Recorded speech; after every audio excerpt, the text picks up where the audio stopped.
రాజధాని అమరావతిని గ్రాఫిక్స్ అంటూ ఎద్దేవా చేసిన ఈ పనికిమాలిన వైఎస్ జగన్మోహన్ రెడ్డి బతుకంతా గ్రాఫిక్స్తోనే నిండిపోతుంది. ఎలా అంటారా? ఎవరైనా సరే రేపొద్దున ఏదైనా ఇన్నోవేటివ్గా కన్స్ట్రక్ట్ చేయడానికి ఒక గ్రాఫికల్ డిజైన్ వేసి ఇట్లా ఉండాలి ఇలా ఉండాలి అని చెప్పేసి ఒక మంచి కోసం గ్రాఫిక్స్ని యూజ్ చేస్తారు. కానీ ఈ జగన్మోహన్ రెడ్డి మాత్రం రాష్ట్రంలో ఉన్న ప్రజల్ని ఎరిగొర్రెలను చేయడానికి గ్రాఫిక్స్ యూజ్ చేస్తాడు, లేకపోతే అతని బలం లేకపోయినా ఉన్నట్లు నిరూపించుకోవడానికి గ్రాఫిక్స్ని యూజ్ చేస్తున్నాడు. ఎలా అంటారా? చూసారా? సిద్ధం ప్రాంగణం జనాలు చూసారా? అబ్బే ఏం లేదు కదా, కింద గ్రీన్ మ్యాట్లు వేశారు. ఎందుకు అనుకుంటున్నారు? బాబు గారు ఆ గ్రీన్ మ్యాట్లో గ్రాఫిక్స్ రిలీజ్ చేసి గ్రాఫిక్స్ తోటి మొత్తం జనాలందరినీ పెట్టి దాన్ని రిలీజ్ చేసి జనంలోకి ఇదిగో నా బలం ఎంత ఉంది, ఇంకో ఎంతమంది నా కోసం వచ్చేసారని చెప్పేసి బిల్డప్లు ఇచ్చుకోవడానికి. అద్దంకిలో మీటింగ్ అయితే కృష్ణా జిల్లా నుంచి కూడా బస్సులు వెళ్తున్నాయి, పశ్చిమ గోదావరి జిల్లా నుంచి కూడా బస్సులు వెళ్తున్నాయి. అయినా కూడా సభా ప్రాంగణం నిండలేదు.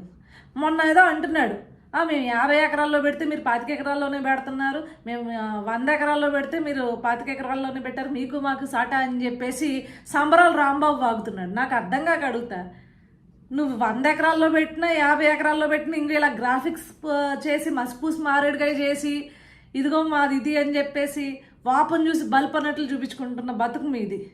ఇంకా ఎవరిని నమ్మిస్తున్నారు మీరు? సో ఇలా ఉంటాయి మన వైఎస్ఆర్సీపీ కథలు, జగన్మోహన్ రెడ్డి కథలు. బతుకంతా అబద్ధంతోనే బతికేస్తారు ఇల్లు, బతుకంతా మోసాలతోనే బతికేస్తారు ఇల్లు. దానికి ఒక గ్రాఫికల్ డిజైన్ వేసి ఇట్లా ఉండాలి ఇలా ఉండాలి అని చెప్పేసి ఒక మంచి కోసం గ్రాఫిక్స్ని యూజ్ చేస్తారు.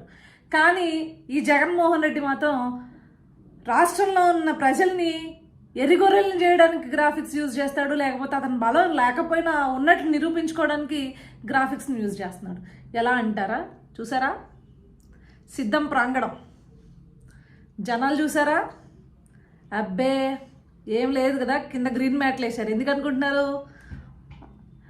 బాబు గారు ఆ గ్రీన్ మ్యాట్లో గ్రాఫిక్స్ రిలీజ్ చేసి గ్రాఫిక్స్ తోటి మొత్తం జనాలందరినీ పెట్టి దాన్ని రిలీజ్ చేసి జనంలోకి ఇదిగో నా బలం ఎంత ఉంది, ఇంకో ఎంతమంది నా కోసం వచ్చేసారని చెప్పేసి బిల్డప్లు ఇచ్చుకోవడానికి.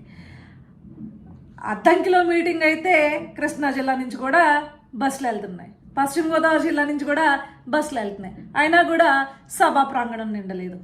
మొన్న ఏదో అంటున్నాడు, మేము 50 ఎకరాల్లో పెడితే మీరు 25 ఎకరాల్లోనే పెడుతున్నారు, మేము 100 ఎకరాల్లో పెడితే మీరు 25 ఎకరాల్లోనే పెట్టారు, మీకు మాకు సాటా అని చెప్పేసి సంబరాలు రాంబాబు వాగుతున్నాడు. నాకు అర్థం కాక అడుగుతా, నువ్వు 100 ఎకరాల్లో పెట్టినా 50 ఎకరాల్లో పెట్టినా ఇంక ఇలా గ్రాఫిక్స్ చేసి మసిపూసి మారేడుగా చేసి ఇదిగో మాది ఇది అని చెప్పేసి వాపను చూసి బల్బ్ అన్నట్లు చూపించుకుంటున్న బతుకు మీది.